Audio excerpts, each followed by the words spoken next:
जय हिंद बच्चों। ये है क्लास 10th की हिंदी और इसके अंतर्गत हम लोग आज निराला की दूसरी रचना अट नहीं रही है का अध्ययन करने वाले हैं।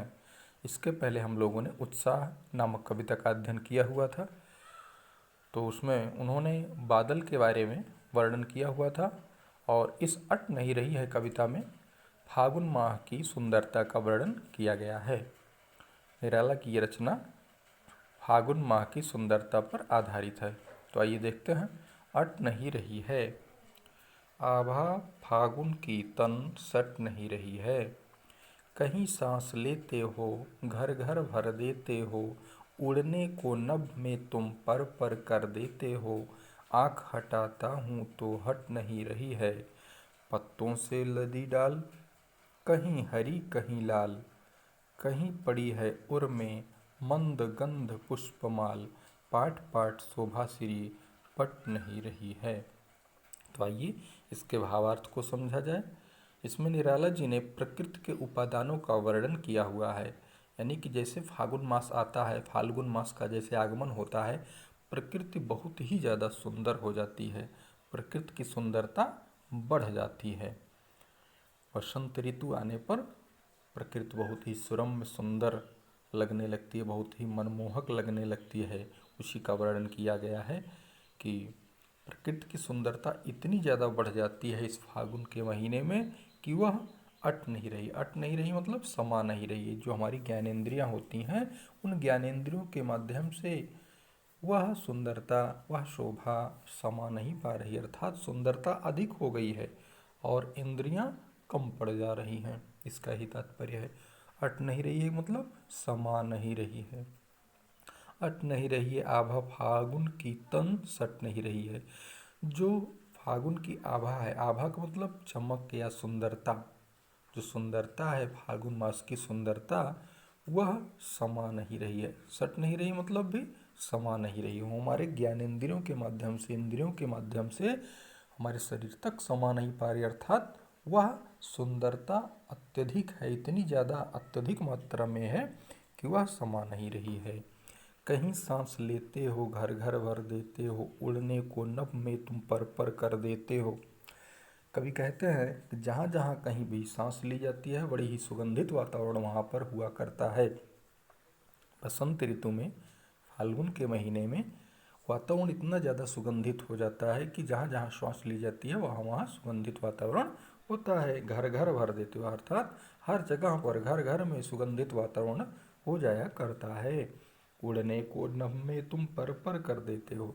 और ऐसे मौसम में व्यक्ति अपने को इतना ज़्यादा प्रसन्नचित, प्रफुल्लित, आह्लादित महसूस करता है कि वह आकाश मंडल में उड़ने के लिए कल्पनाएं करने लगता है। पर का मतलब होता है पंख, अर्थात लोगों को ऐसा एहसास होता है कि उनको पंख लग गया है, उनके शरीर में पंख लग गया है, अब वे उड़ना चाहते हैं।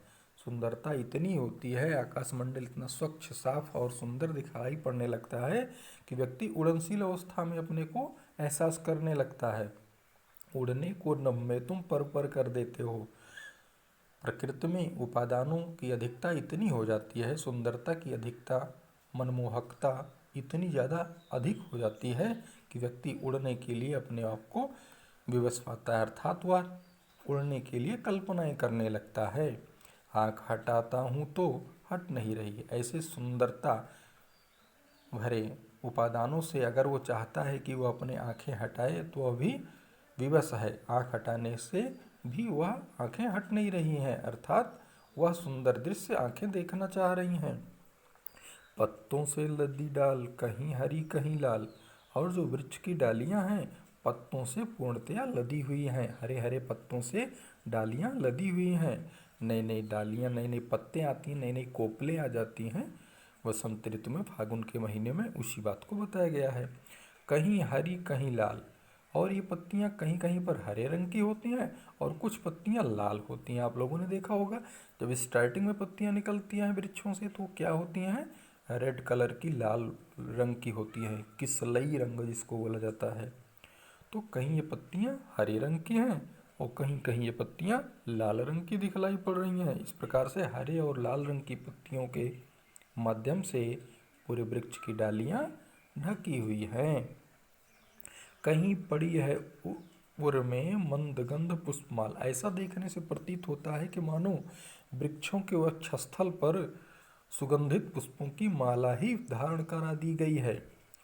उर का मतलब क्या होता है? हृदय में। यानी कि कहीं कहीं पर वृक्षों के ऊपर जो पुष्प हैं, फैले हुए हैं, बिखरे हुए हैं, उगे हुए हैं, उन पुष्पों को देख करके, पुष्पों की लताओं को देख करके ऐसा मालूम पड़ता है जैसे कि वह वृक्षों के ऊपर मालाएं धारण करा लिया गया हो, वृक्षों के ऊपर माला जो है पहना दी गई हो। इसको देखने से ऐसा लग रहा है। इसमें मानवीकरण अलंकार की छटा दर्शनीय है, क्योंकि इसमें आप लोग देख पा रहे हैं माला पहनाया जाना, माला का धारण करना आदि आदि बातें जो है, तो इसमें मानवीकरण अलंकार है। और घर घर, अभी आप लोगों ने देखा घर घर भर देते हो। घर घर का मतलब क्या है? यहाँ पे कौन सा अलंकार हो सकता है? अनुप्रास अलंकार। पर कर देते, पर शब्द 2 बार आया है। अनुप्रास अलंकार यानी कि पुनरुक्ति प्रकाश अलंकार, दोनों में होगा, पुनरुक्ति प्रकाश अलंकार होगा। तो मंद गंध पुष्पमाल, तो वृक्षों को देखने से ऐसा लग रहा है जैसे कि वृक्षों के वक्षस्थल पर, उर माने क्या होता है? वक्षस्थल, हृदय स्थल पर सुगंधित पुष्पों की माला धारण करा दी गई हो। पाट पाट शोभा श्री पट नहीं रही है। तो पाट पाट का मतलब जगह जगह पर, प्लेस टू प्लेस जो शोभाश्री है। शोभाश्री का मतलब सुंदरता से परिपूर्ण, सुंदरता से परिपूर्ण, जगह जगह जो है सुंदरता से परिपूर्ण हो गई है और पट नहीं रही। अर्थात मतलब वह हृदय स्थल में हमारे इंद्रियों के द्वारा समा नहीं रही है। अर्थात सुंदरता इतनी ज़्यादा हो गई है कि वह हमारे इंद्रियों के माध्यम से शरीर में समा नहीं रही है, मन मस्तिष्क में नहीं समा पा रही है। जिस प्रकार से यह लेसन चैप्टर खत्म होता है और आप लोग इसका क्वेश्चन आंसर पूरा करेंगे। धन्यवाद बच्चों।